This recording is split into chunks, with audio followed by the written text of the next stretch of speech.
kayo natatawa sa sarili nyo?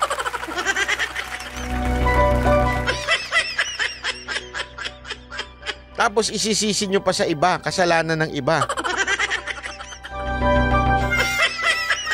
Alam mo, Gina Lopez Marquez, kulto na yan. Actually, perfect term yan. Bakit?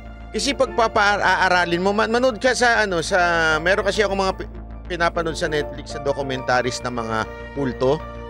Pag pinanood ko hindi nila alam talaga na, alam nila na kulto yung sinusunod nila, pero sumusunod pa rin sila. Ganon sila kakulto. Sabi ko nga, walang pinagkaiba sa politika. Pareho lang eh. Niloloko na, ginagahasa na ng pastor, yung mga congregation niya. Sunod pa rin na sunod. Bigay pa rin ng bigay. Inuubos na yung pera ng pastor, yung nila. Bigay pa rin sila ng bigay. Sabi ko nga, pambihirang buhay ito. Kultong-kulto, parang Pilipinas.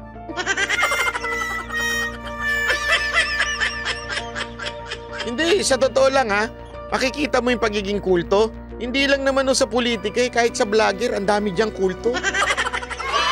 Alam na nilang mali-mali yung vlogger nila, sige pa rin, sinusunod pa rin.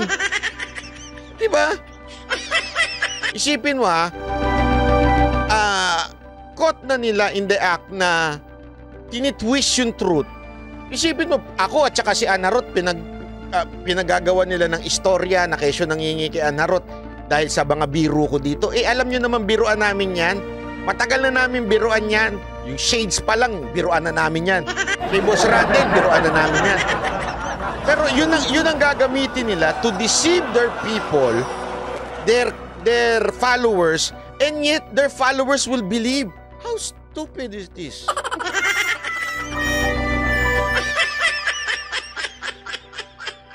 Hindi, di ba ho? Isipin niyo yan gagamitin nila yung biruan namin nila Ana Ruth. Gagamitin nila yung biruan namin nila Boss Randel. Pati nga biruan namin ng Mocha Girls, ginagamit nila Para lang patunayan nila na talagang nanghihingi daw ako. Anak ng wewe naman yan. Sabi ko, tanga lang talaga. Maniniwala naman yung mga kulto nilang followers.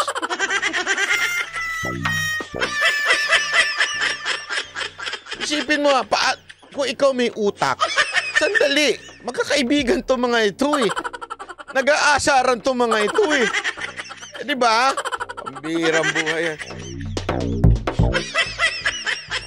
Ang sabi nga nito, opo, napanood ko yan, pati yung Ray-Ban kay Yorme.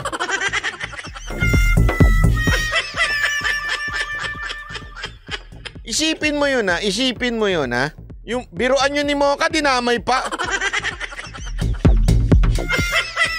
Ang bobo talaga. Tapos naniniwala, doon ka magtataka. Lantaran ng niloloko sila nung vlogger nila. Harap-harapan. And yet paniniwalaan nila. Ano yun? Sadyang tanga lang kayo? O sadyang gusto nyo lang paniwalaan yung vlogger nyo?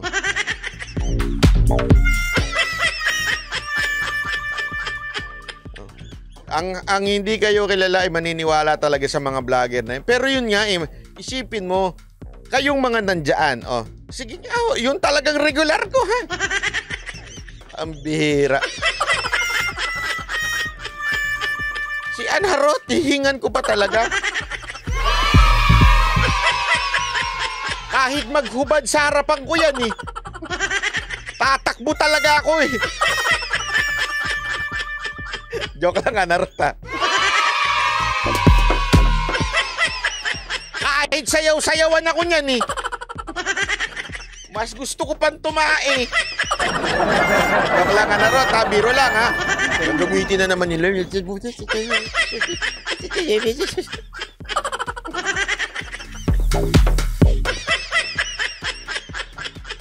Hindi, tsaka hindi. Kahit tanong nyo kay Ana Ruth, pagka mga personal na, sinasabi ko sa kanya, wag ka nang bumili ng kahit na ano. At tsaka pagdating niya mga yan ang ugali ko. Talagang sila ang nililibre natin. Kasi nga, gusto kong patunayan sa kanila na iba-iba. Iba ang mga banateros vlogger. Kami pa manlilibre. Yan ang tandaan niya yan. Sabi, buha, atakbo atulin. Oo, magmumotor ako para hindi talaga ako abutan.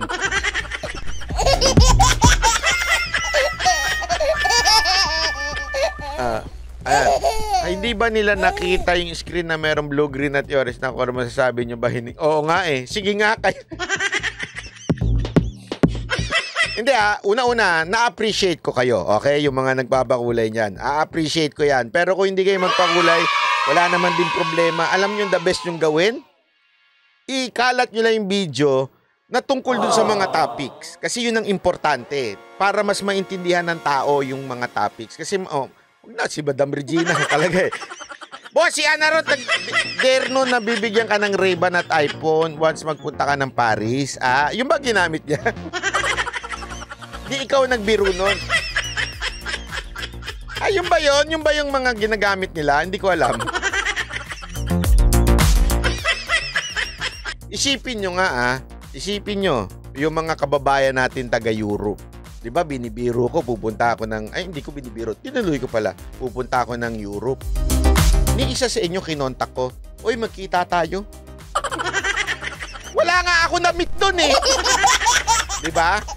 Kung talagang, ito isipin nyo lang ito hindi ko gina-justify, kung talagang magaling lang ako dumiskarte, nagiging ako, yung isa, yung panahingi, abay, kinontak ko kayo isa-isa sa Europe.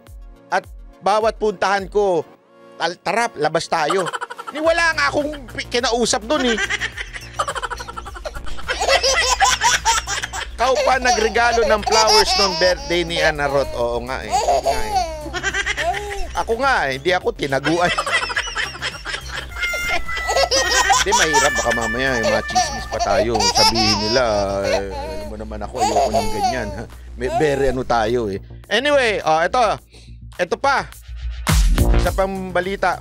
Mahigit isang buwan ng pataas ang presyo ng petrolyo.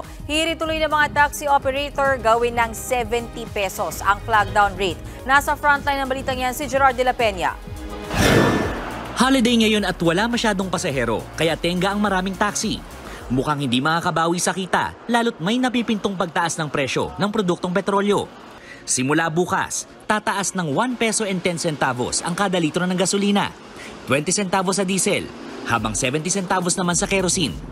Ito na ang ikapitong sunod-sunod na linggo ng oil price hike. Kasunod yan ang pagbabawas ng produksyon ng petrolyo ng Saudi Arabia, Russia at ito, para sa kaalaman ninyo, kinuha, inimbitahan ni Madam Virginia ang Mocha Girls sa isang parang birthday na mag-perform, mag-guest. Tinanong niya ako ng budget. Alam niyo, sabi ko sa kanya, ikaw na bahala. Totoo, tanong sa kanya kay Madam Virginia. Siya, ikaw na bahala. Kasi sabi ko, una-una, hindi kami nagpunta dito para mag-perform. Di ba?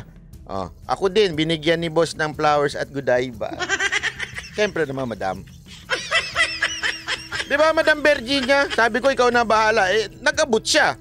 Kasi, para sa performance ng Mocha Girls yun. Dahil, dahil sa birthday. Pero hindi ko siya siningil.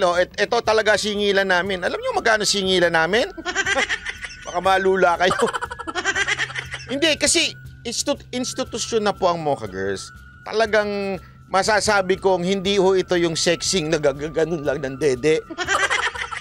Pasensya na, pero papupunta tayo dyan mamaya. Ayoko sanang banatan yun, pero na-irritate ako dun. Sabi ko, binababoy nito ang artist. Ang artist ko, sexy yan. Nagpapasexy yan, pero hindi naman nagagaganon lang ng dede. Kita nyo kung anong pinaghihirapan nila na mag-perform. Mamaya, pag-uusapan natin, antay-antay kayo. Tapusin lang natin tong 70 pesos ng mga taxi driver na to.